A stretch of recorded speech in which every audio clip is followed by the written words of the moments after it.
Hello, my name is Jonatan Leer. I had the pleasure of chairing the second round of Soapbox, where we were discussing the taster.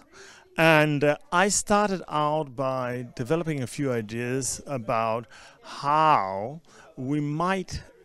think about how our taste, how our ideas of pleasure usually are linked to unsustainable consumption in various ways, and that's in relation to food, but also general in our taste for luxury, for fast cars, for different kind of stuff. And in relation to food, of course, also meat and a lot of other stuff, vegetables we got flown around the world and so on.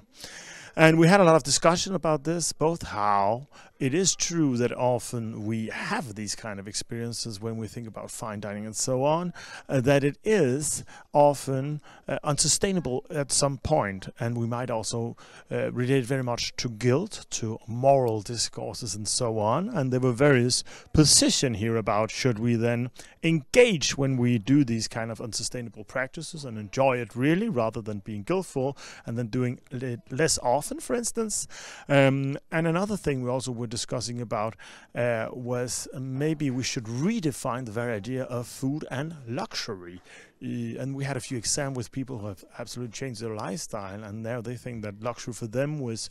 really being living in a different way, eating more sustainably, feeling more healthy with their body, more connected to the land where they were from, and so on. But I still think that a lot of the talks also showed that we have a long way to go for a general part of the population to really connect to new, more sustainable ideas. Another example might be those from the talk that we have where our artist Vogelsang talked about, for instance, how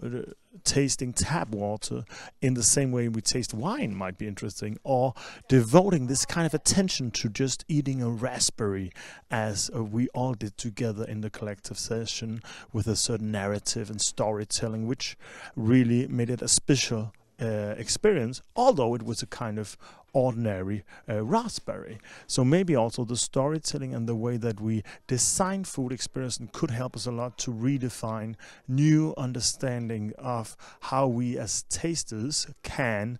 also eat and taste and talk about food in more sustainable ways. Thank you very much.